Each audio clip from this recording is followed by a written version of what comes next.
Greetings to the esteemed guest and the audience. Ourselves, Prashanti Vinod and Divyanshu Pandey, on behalf of Academy of Life Skills Based Education for Human Excellence, in association with Sri Krishna Sweets, welcome you to the fifth session of Understanding Swami Vivekananda. We are commemorating 125 years of Swamiji's return to India after a momentous speech in Chicago. This series involves conversation sessions with inspired personalities from various walks of life to inspire the youth of today and help them build a resurgent India. Today we have with us Professor Sumita Roy, ma'am. She is former head Department of English, Osmania University, Hyderabad. Ma'am is having more than 40 years of teaching experience. She has delivered various lectures, motivational talks on Swami Vivekananda, his teachings, and Vedanta. She lives in the way and teachings of Swamiji. Thank you so much for accepting to be one of the guests for today, ma'am. Before we move on to the conversation, we have the inaugural address by Thiru M. Murali sir from Krishna Sweets Chennai. அனைவருக்கும் வணக்கம். What a wonderful day today. Every week we think about Swami Vivekananda.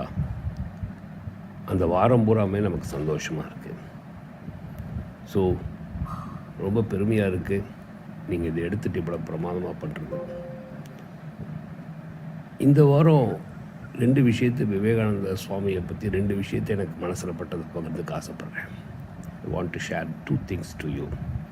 Number one, பிறர் முதுகுக்கு பின்னால் நாம் செய்ய வேண்டிய வேலை தட்டி கொடுப்பது மட்டும்தான். What a beautiful word. We must be appreciate just to touch their others back. எவ்வளோ பியூட்டிஃபுல் வேர்ட். தமிழில் சொல்லுவாங்க பின்னாடி குத்திட்டாம்பாங்க.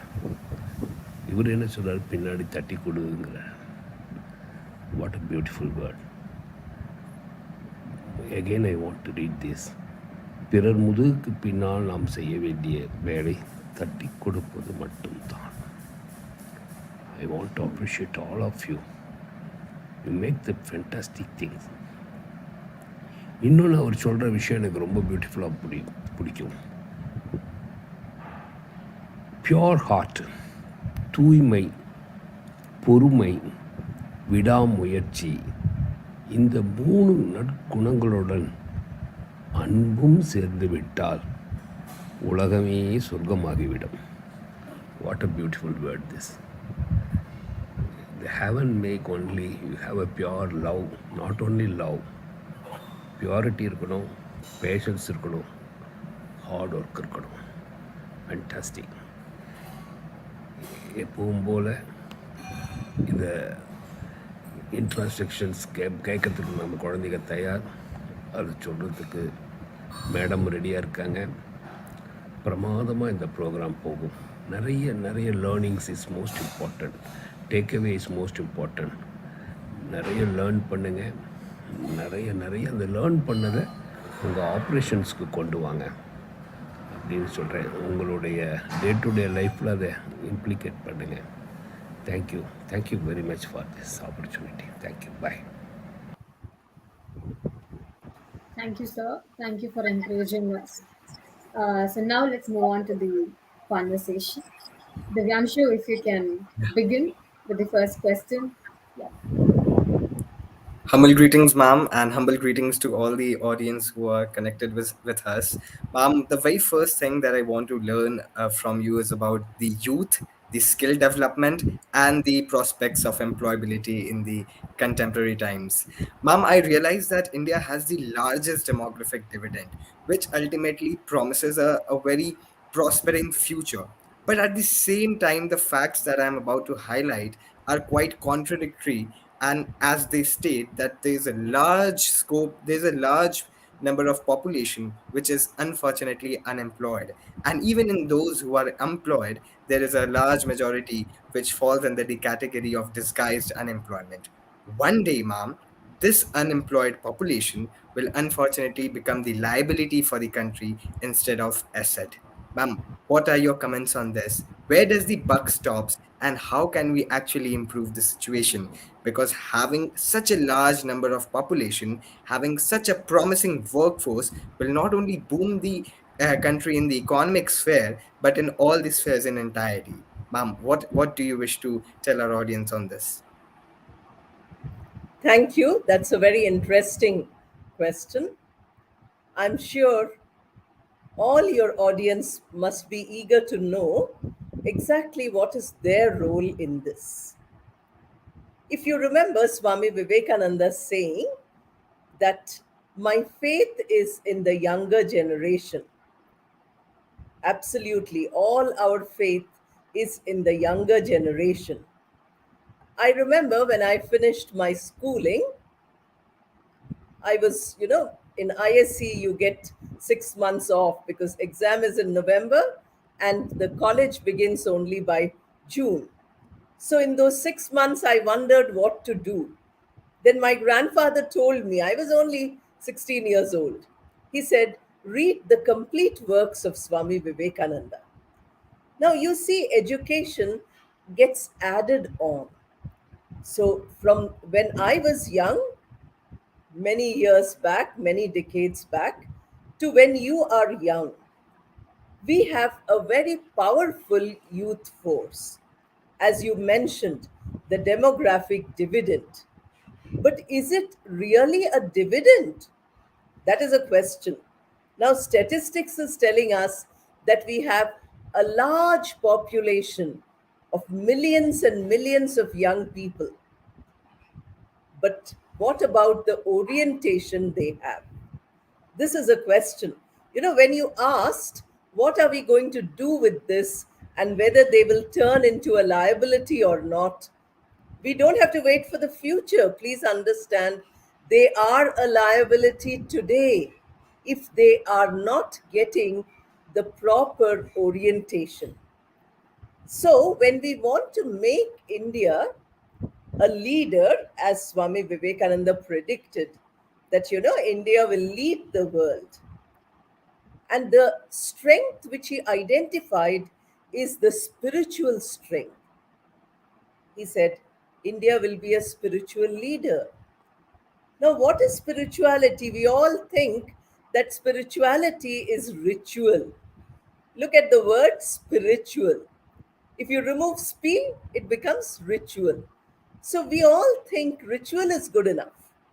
Whether we are smiling at each other, or whether we are going with a lot of books to school, or we are worshipping in a temple with all the incense and coconuts, we are only doing the ritual. We are not doing the spiritual. So, how does one make this ritual into spiritual? That will give you the real worth of the demography. If we want to make the young population, useful, if we want to make them really contribute to our society, we have to make them strong individually. It is not an external aspect which makes for strength. We believe in our Indic systems, we believe that strength comes from within, what we call as the Shakti. We all have this Daivi Shakti inside us. So, this Shakti can manifest in a variety of ways. If we misuse it, it becomes negative. That also is power, but it is negative.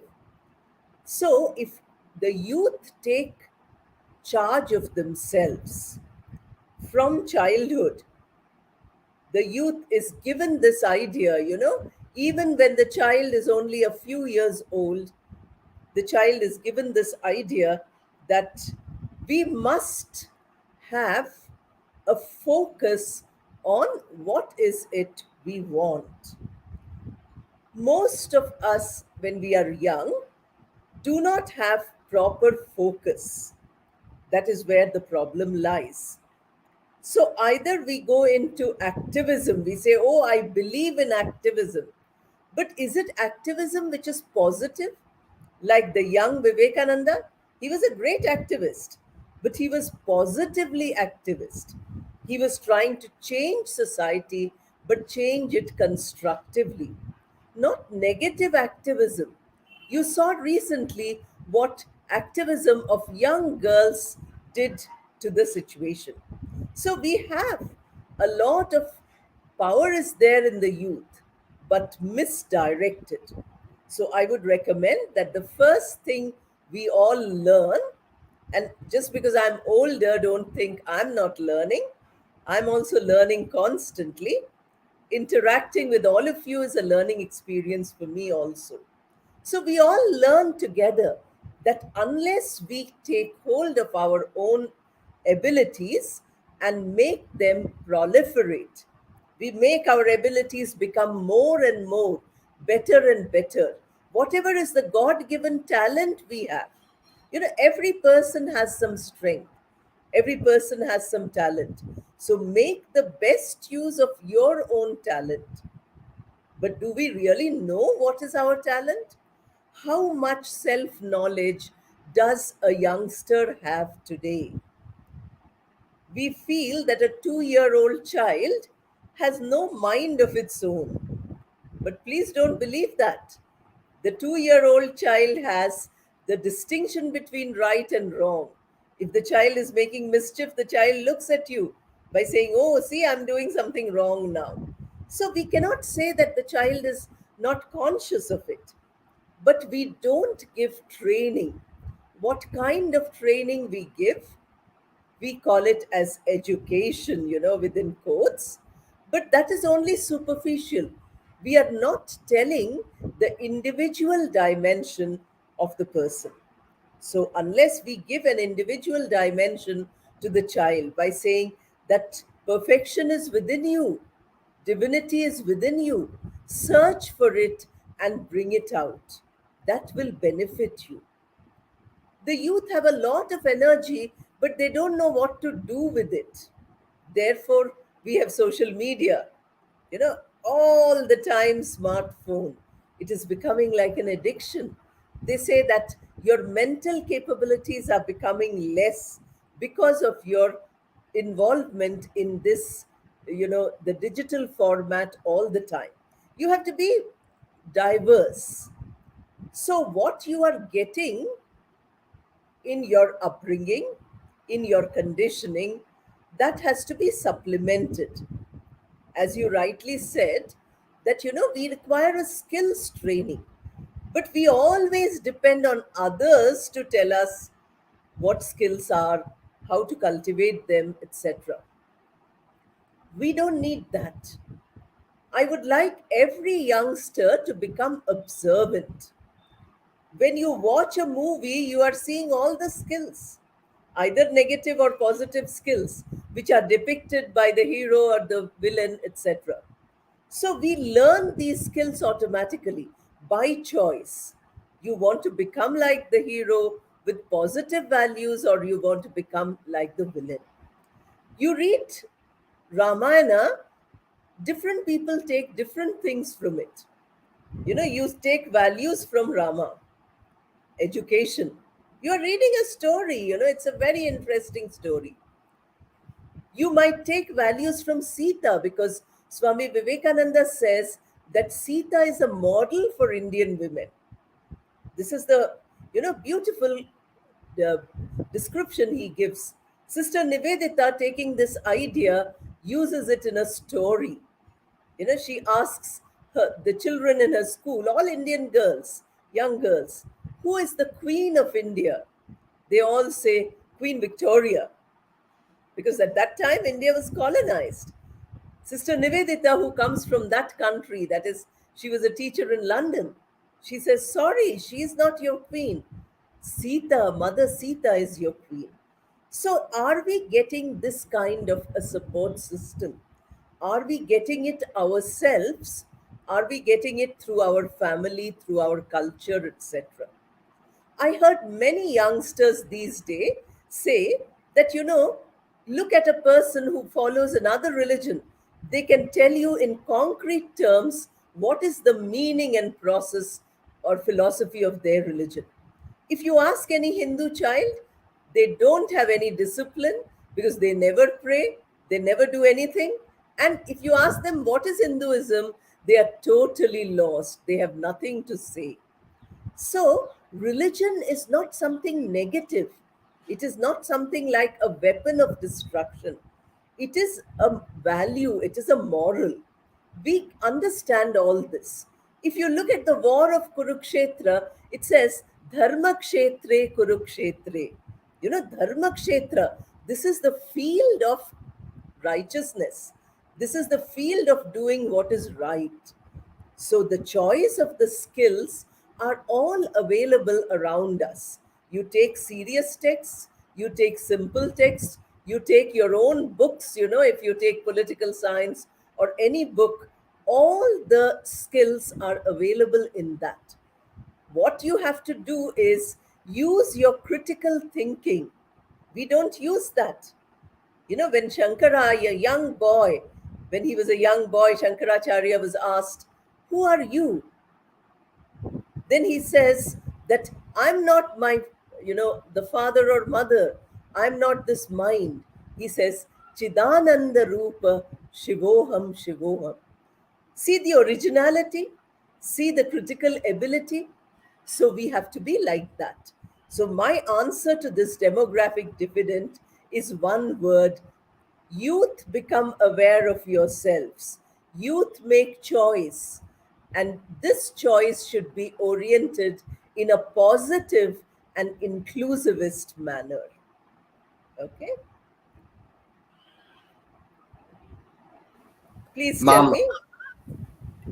yes, ma'am, that was very well said. And I just have one follow up. As you were saying, we were talking about being observant in terms of in the larger dimension of the knowledge economy. But if I solely talk about culture on what you subtly touched upon, ma'am, as a student, as a young child, as a youth, I believe that my generation, my friends, including myself, we are quite aloof of the act of the technical or the uh, or, or the traditional, those things that have a convention, the conventional practices of religion, tradition, festivals.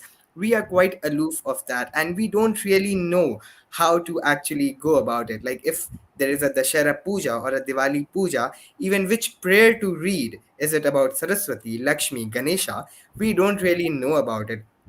How to use a coconut, what is the significance of fruits, what is the significance of a rice during Makar Sankranti, what is the significance of til.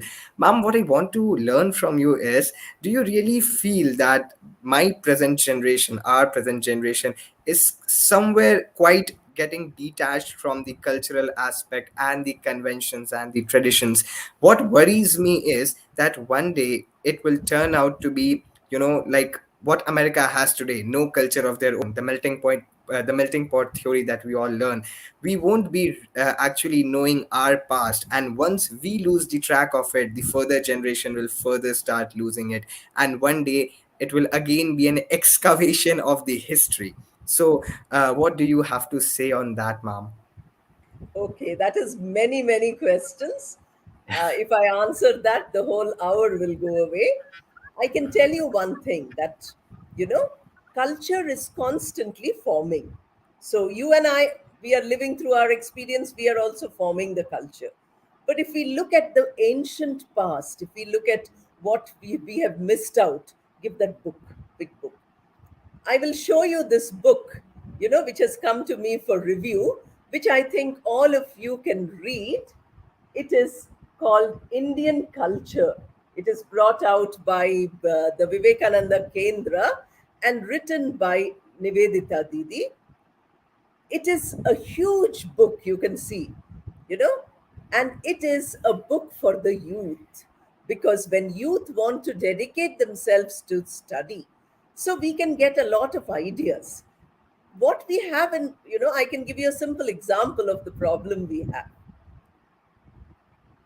When we were young, they used to tell us, when you come out from outside into the house, wash your hands and feet, change your dress, etc. It needed the COVID pandemic for us to do this. Till then, we never listened to it because nobody could tell us why we are doing it. They didn't say that, the germs are waiting outside and therefore you change. You wash your hand. Now we have to, sing jingle bells and we wash our hands because pandemic is here. Therefore, this kind of a rationale is missing. People are just telling you, the youth, do this, don't do this. So youth doesn't want to do it. When we were young also, we didn't want to do it because we are not giving a rational explanation behind it. So if you want to become culturally conscious, the first thing you have to do is to find resources like the one I showed you just now. It was just lying beside me so I could show you. I'm reviewing it for Vedanta Kesari just now. And also, we have to understand the logic behind what we are told to do. If they say that you go to a temple, why do they say it? If they say that, the Garbhagriha of the temple has some energy, why are they saying it? Is it really logical? Because Swami Vivekananda says that any religion which is not scientific is no religion at all. So you weigh every religion. You see, is it scientific? If it isn't, then he says it's no religion at all. Sanatana Dharma is scientific at every point. We don't know the science. Like if somebody now tells you that this is the way a nuclear weapon works, you will not say, I will wait for you to show me how it works, then only I'll believe you. We say, oh, science, we obviously believe. But if somebody tells you the same thing about spirituality, you say, show it to me. Vivekananda said, as Narendranath Datta, have you seen God? Can you show me God? I'm not going to believe if you say yes. You have to demonstrate. So it is this aspect of demonstrable culture which we require. And this needs a lot of hard work, which, the youth have to make up their mind to do this. Whether you expend your energy in other things or in finding your own culture, finding your own roots, that depends on choice. Everybody has a different choice. So, much more is needed on this. But Divyanshu, I will not spend more time on this because I'm sure you have many other aspects. Yes, ma'am. Thank you so much. Thank you so much for that quick clarification, ma'am. We are better placed now. Thank you. Prashanti, I would request you to kindly go ahead with the next question. Thank you. Yeah, thank you, ma'am. So this is again related to the skill sets and about the education system. Ma'am, talking about the role of education in empowering us to participate in the knowledge economy. What all needs to be improved in the system? What must be the role of schools and universities in imparting skills, and how can this be done? And how can we better learn from it? How can we use it in our practical life and improve ourselves? Good question. Now, when we say education or when we say education system, we are only looking at the formal definition. But I would rather call it learning than education. Learning is a lifelong process. Learning is a 24 by 7 process. And it is a process which doesn't happen within the room, which is a classroom in a school or college. It happens with every experience of your life. So, if real learning has to take place, then your education, your formal schooling or your formal university is only maybe 10 or 20% of it. Imagine a huge hinterland of education is left. Of course, there are many requirements for education. Both the teacher and the learner have to have a proper orientation. Unless we are willing to share, there is no classroom. Again, I'm using Swami Vivekananda. He says, nobody can teach a child. We can only help a child. But which of our teachers think like that? The teachers think I'm God and you are, the one who knows nothing, so I'm going to fill you with everything. That attitude itself is detrimental to education. So when the small child is being taught the alphabet, the teacher holds the hand and teaches us the alphabet. At that point, the child is an individual, as I told you in the earlier answer also, and the teacher is only a helper. Today, what we call a facilitator. Vivekananda was saying it 150 years back. Today, we are saying the same thing in a slightly different form. So, what Swamiji described, we are putting it by saying facilitator. So, the teacher is only a facilitator. The classroom and the education is only a context. It is not learning. Please understand, your learning doesn't happen only there. It is a context. That means it is a platform, like, now Divyanshu and Prashanti have this platform. So as they help youth, they are also helping themselves.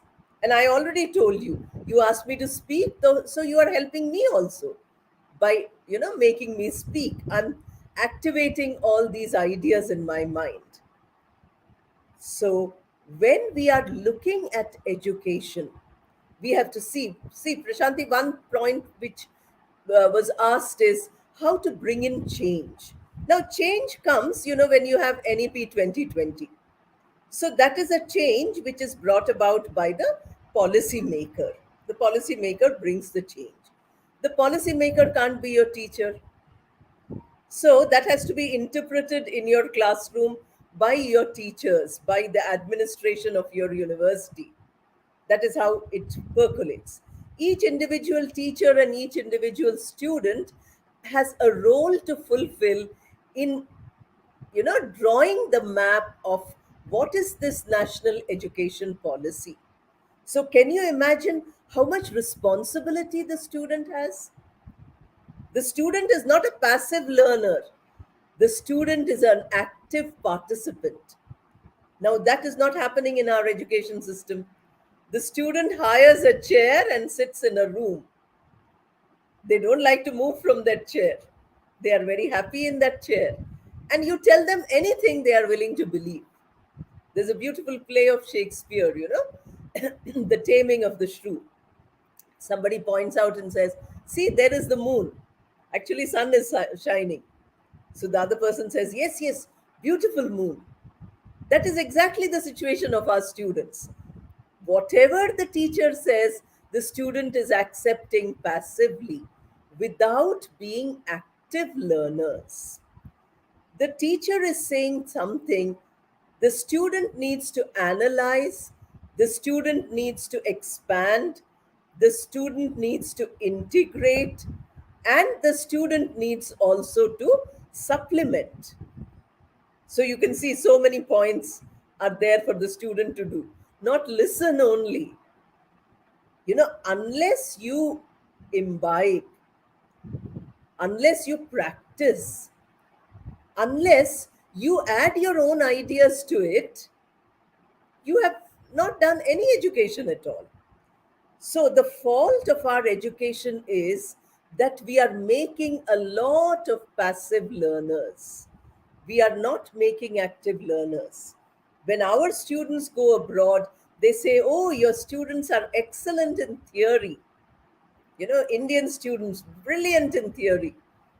Practice, zero. They don't have any practical abilities. This is a constant complaint. So they have to learn that practical ability. Practical ability also implies using your knowledge in real life.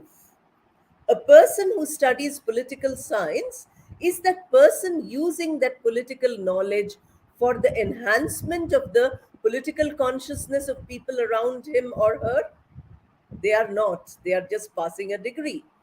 People who are studying literature, are they cultivating the literary sensibility of people around? Are they becoming more humanistic? People who are studying physics, are they really making science available in the lay person's language? Those who are studying commerce, are they really using this knowledge of, the commercial transaction or the e-commerce as we understand it today, available to a person who's not very tech savvy, we are not doing anything with our education. I remember a small neighbor I had when I was in college. I might have been 18 years old. She might have been only 10. She used to gather in the evening all the poor children of the locality, a slum nearby, and teach them. She was only maybe, in fifth, sixth class, not more than that. But look at her ability. She's learning something in school, she's coming and teaching them. I remember meeting a boy from Bits Pilani. He said, when I go in the morning for a walk, I stop near the bus stop and I see some students struggling with their homework. They are slum children. I sit with them, I help them with their maths homework, then I complete my walk and I come home. So, this kind of initiative do we have? Because by spreading learning, we learn more. By sharing learning, we learn more. So, if we are attending school or college for 5 hours or 8 hours, we have the remaining 24 hours in which to actualize our education. Because education is the manifestation of the perfection. Swamiji says what? Manifest. Manifest means to bring out. What to bring out? Perfection which is already within you. So God has given you this tool. The tool is the perfection already within you. Nobody can do anything with it except you manifest it. So, what is education? Education is the way in which you realize yourself. You have this kind of a self awareness which will make you realize that okay, there is a switch inside me which if I press, I will be able to find my strengths. So you explore your strengths, you find your strengths, and once you have found your strengths, your education is complete. If you are dependent on somebody for education. Like, I'm an English teacher. So I get thousands and millions of mails saying that, please teach us English. I tell them, nobody can teach you a language. The language can only be learned by practice. I can give you some ideas, which I have given in plenty, 60, 70 videos. So watch those, carry out those instructions. They don't want to do that. They just want to say more and more and more, we depend on you. We become dependent on our teachers. Remember, the best guru is one who makes you independent of herself or himself. The best teacher is one who does not like your dependence. Up to a particular time, the you know the child falls down while learning to walk. After a time, if you try to hold the child's hand, the child runs away by saying, I don't want to hold your hand. But the hand is there always. Sri Ramakrishna gave a beautiful story. He used to say that the father and son are walking along the field. In the field, there is water, paddy field. In the middle, there is a small pathway. You must have all seen paddy fields. So the father and son are walking. If the son is holding the father's hand, it is possible the son might fall. If the father is holding the son's hand, then the son will certainly not fall. So there is that blueprint in our life. There is that divinity which is holding us on the path of perfection. There is that, cosmic power which has given us some capabilities. So manifesting that is real education. All your degrees are towards that manufacture, that manifesting of the perfection which Swamiji addressed. So that is what we need of education. Each one educate themselves depending on the education you're getting, but educating yourself maximum. Okay, I hope I have given you some ideas. Yes, ma'am, definitely. Thank you so much for that. Such deep insights, ma'am. I guess education is about interpreting whatever we learn in the classroom. And as you were mentioning, it is not just limited to the four walls of the classroom. What do we do in real life, practically outside the university? How do we interpret it? Thank you so much, ma'am. So, Divyanshu, may I go ahead with the next question? I hope you have no follow ups for this, right? Am I allowed to ask a follow up? Actually, I wish to pitch in an observation. I'll Yes, take yes. just 1 minute. Ma'am, I'd like to bring one observation. Right now, in our time, ma'am, the idea of IIT, the idea of AIMS, the idea of UPSC, and once that idea is achieved, for a student like me, it will be. I'll be honest, it's the end of the world. Now I have achieved everything, and that is what my life is all about, or that is what my life was all about. Ma'am, we were talking about manifestation of real education or real learning in the daily life, in our actions, in our personality, in our day-to-day behavior. Ma'am, is it right to realize, is it right to believe that the idea of lucrative placements, or the idea of lucrative lifestyle, or the idea of a very stable lifestyle that the IIT or the AIMS or the civil services or any other branded exam gives, is actually restricting us from getting educated? Rather, somewhere it convinces us to study only to clear that exam. We become the slave of the subject rather than actually working on the subject, dwelling deep inside, and creating something brilliant which will actually help the generations to come to grow. Like the idea of uranium, or the idea of how would have the first missile or the first mineral, how to create something from that very small resource would have come up. It would have not been through through the books. Rather, it would have been a laboratory experience. Like, let us bring a sand, let us bring a handful of sand, work on the laboratory, and let's see if we can bring out something. And the person who did this was quite conscious enough that there's a lot of instability, there's no proven result, there is no guarantee of a return, but still to do it for the passion of doing it. Was I able to communicate my idea properly? Yes, yes. What you're saying is true. And I will also, again, supplement by adding what I said. It is all based on what exactly you want out of life. Luxury is not wrong, stability is not wrong. All these are not wrong. But when you supplement all this with greed, you supplement it all this with an imbalanced attitude, that is where the problem comes. If you want one house and one car, it's fine. If you want 10 houses and 20 cars, that is where the problem comes. And this, it escalates no end. So, what we need to do is we need to analyze by saying, okay, my first goal is IIT. My second goal is what will I do with that degree? Or my first goal is getting a job, a civil services job. What is my next step? After getting the job, am I going to be a good officer? Once I finish my service, am I going to be a good human being? Is it for myself that I'm getting it, or is it for the benefit of others? Swamiji says, they alone live who live for others. The rest are more dead than alive. Famous quotation, I'm sure all of you know. So, they alone live who live for others. How many of us are living for others? Others implies even our own family included. And think of the strangers, think of people whom we don't know. Do we really live for such people? Why did this young man kill himself at 39 by serving these, they alone live for others ideal?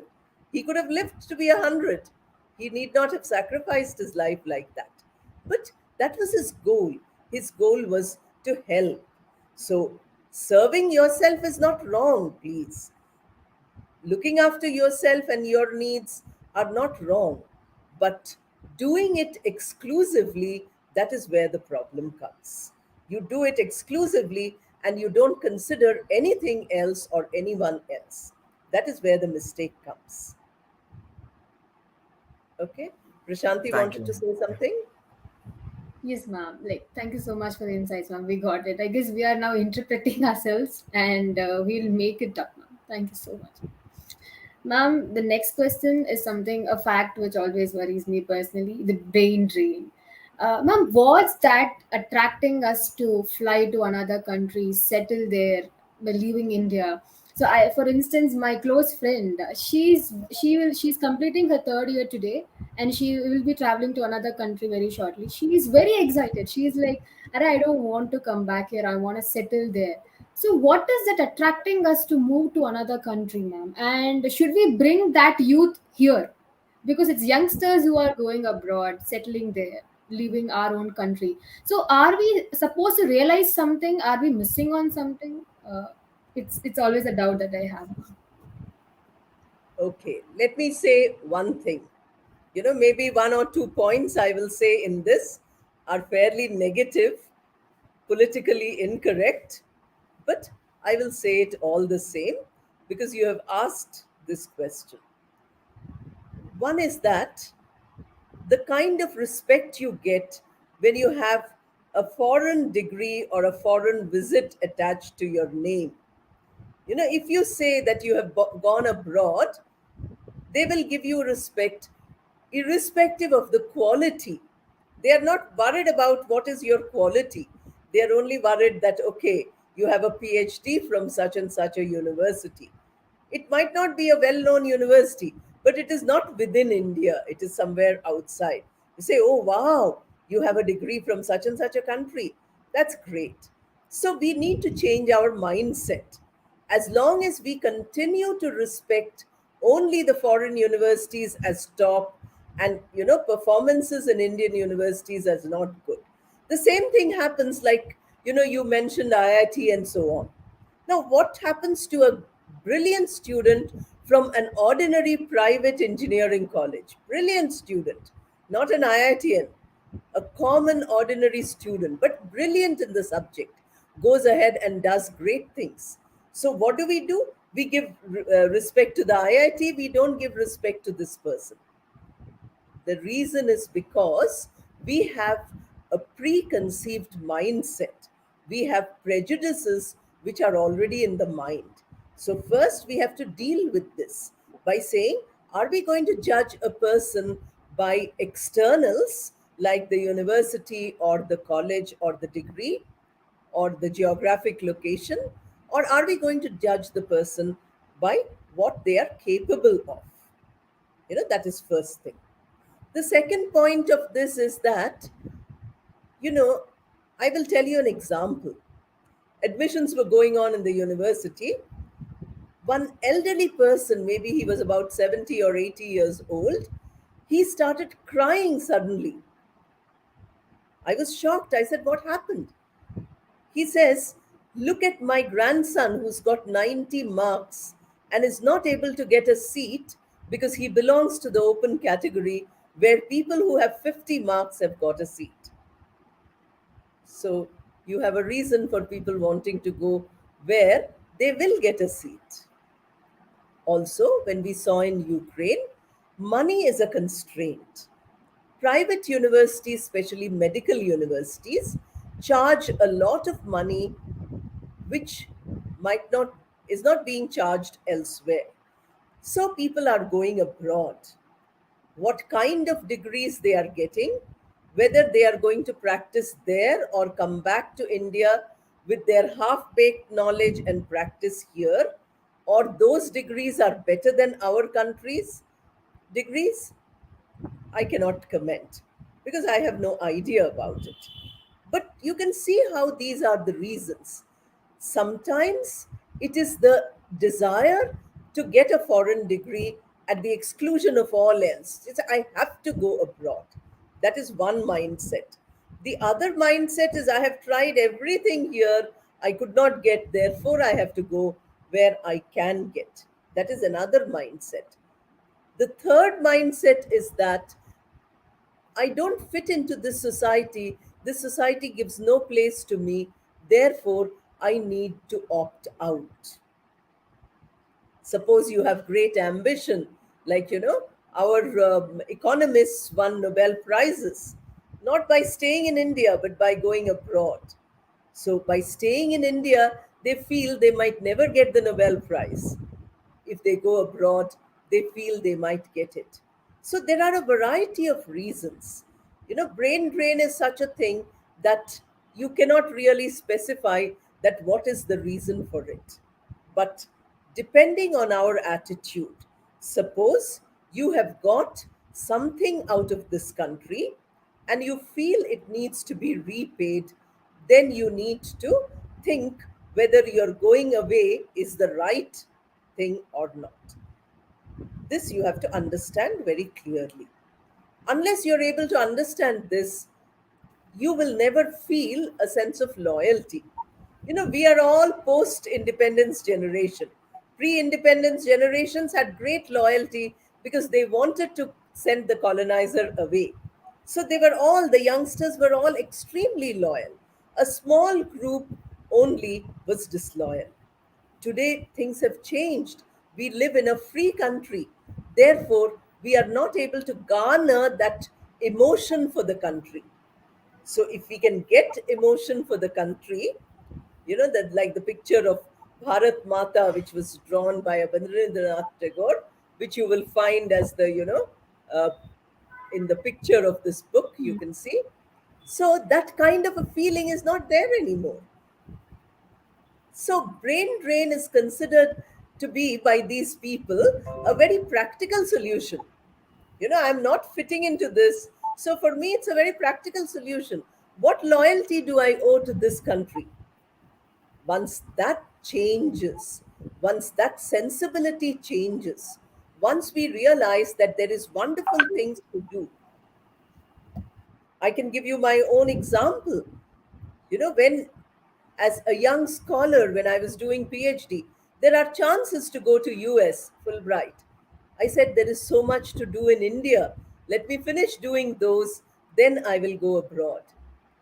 I have finished my life almost, but I have not had time to apply for scholarships abroad. Sometimes when they invite me, like Swamiji asked me to speak at St. Louis, USA, I could speak, I could go and speak. Germany, I went to Munster because they invited me to speak. Dhaka, I went to International University, they invited me to speak. Not that I felt, because I come from a family who has given a life for independence. My grandfather passed away before my mother was a few years old. She doesn't remember her father. So, therefore, that loyalty is there in the genes. But how will you get loyalty in the younger generation? I'm born close to independence, just 10 years away. And you are born decades and decades away from independence. So, can we get that feeling into the people that we owe something, we need to repay something to India? This sense of repayment, we all have sense of entitlement. India should give us this, the government should give us this. But what about us? Ask not what the nation can give you, ask what you can give the nation. These are famous words. Therefore, we have to ask that. Then we will not have the problem of brain drain. Thank you, ma'am. Thank you so much, ma'am. Divyanshu, over to you.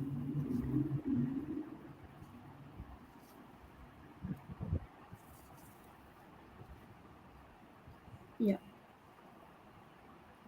We have about 12 minutes, Divyanshu. We Yes, have one ma'am.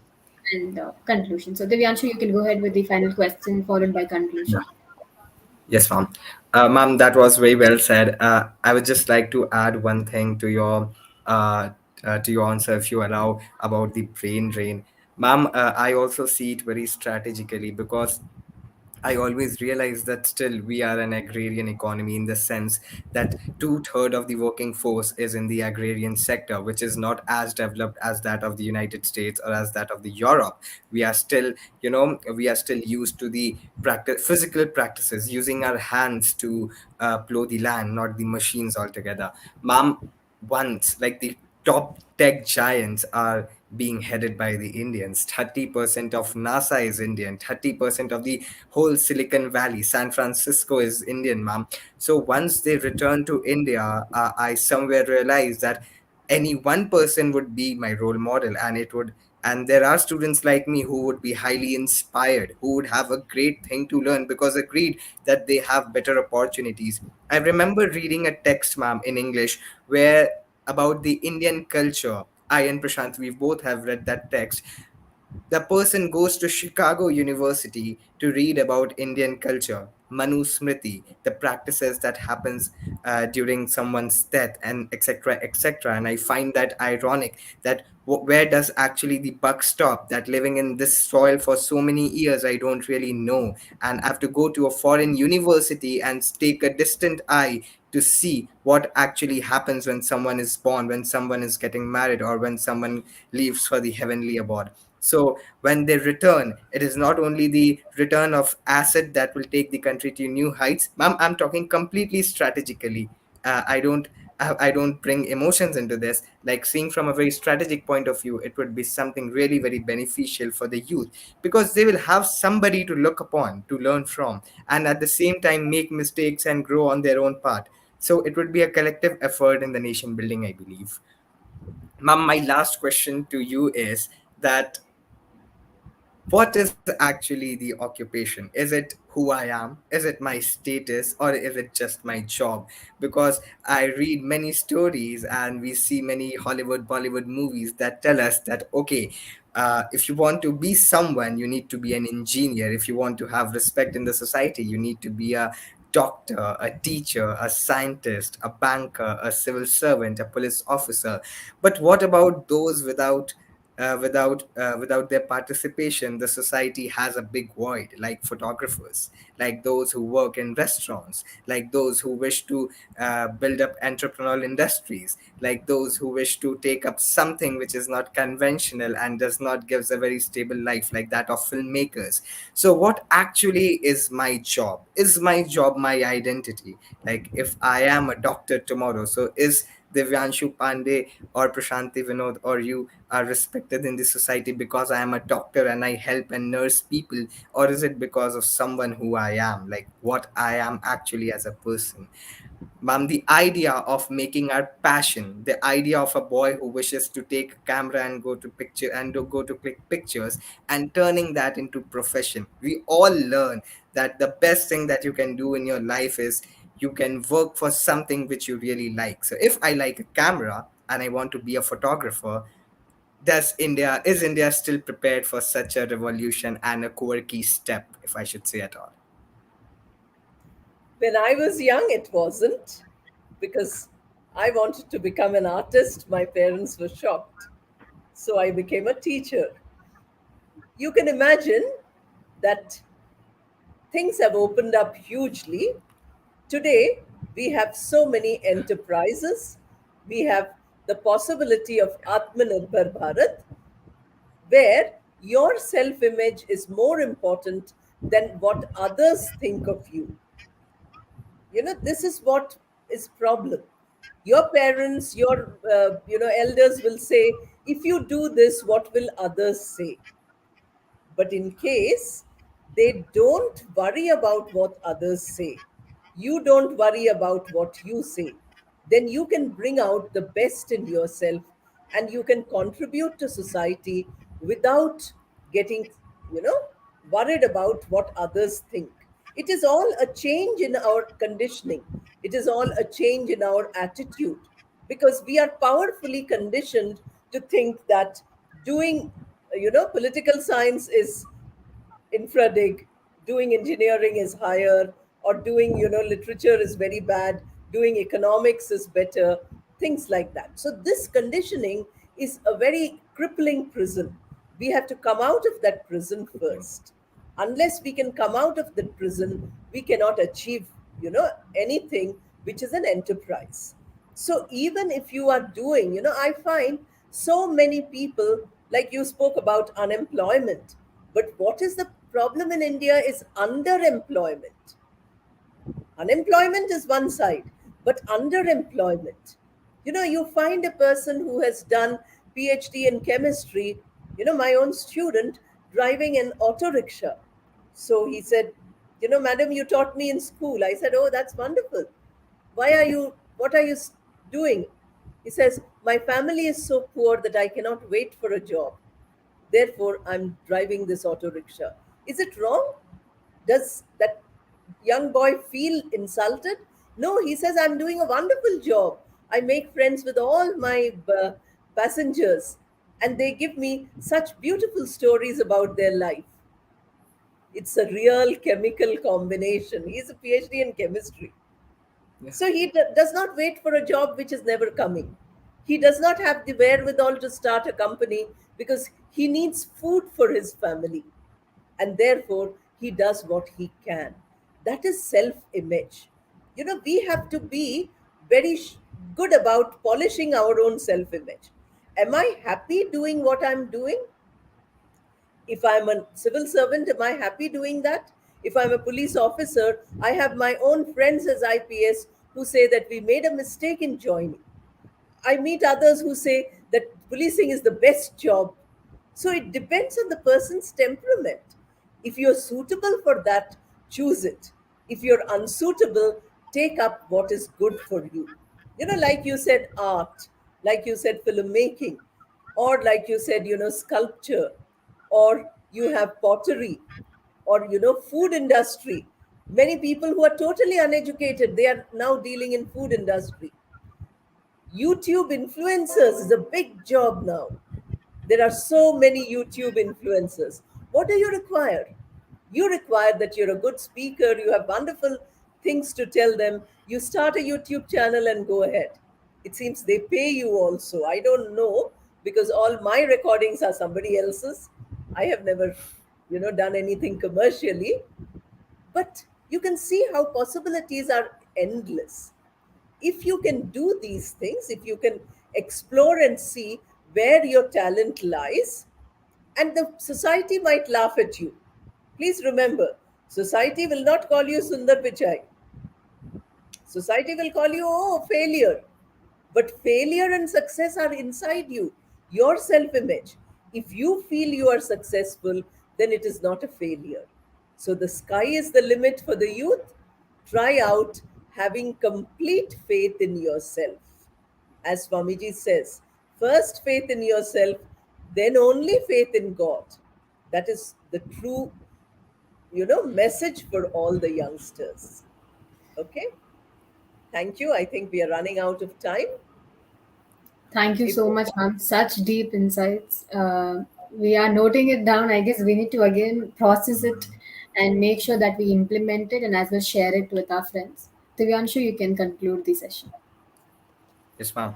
Ma'am, the last quote, the biggest learning for me on a personal note, and all of us who are connected, that first faith in yourself and then in the God altogether. Ma'am, thank you so much for connecting with us. I'm sure that everybody, all the students of my age, the elderly, the young, everybody who was connected with us online, sitting from their homes, they have got something really very important to ponder upon, a great source of learning, a very interactive session. Mom, we wish you a very good life. We wish you a very good health, and thank you so much for connecting with us. And we seek, we seek your found counsel in other events that we do, and your constant guidance as well. So I thank on the behalf of ALB Academy, Sri Murli Sweets, and I and Prashanti are really grateful that you gave your valuable time to us. Make a great evening, ma'am. Thank you, ma'am. Thank Thank you you so very much, and God bless all of you who have joined with us, and especially our two young friends who are really great. I have nothing except praise for both of you. Thank you very much. God bless you. Thank you Thank so you, much. ma'am. Thank you so much. Make a I'm great leaving evening, now. ma'am. Thank you. Thank you, ma'am.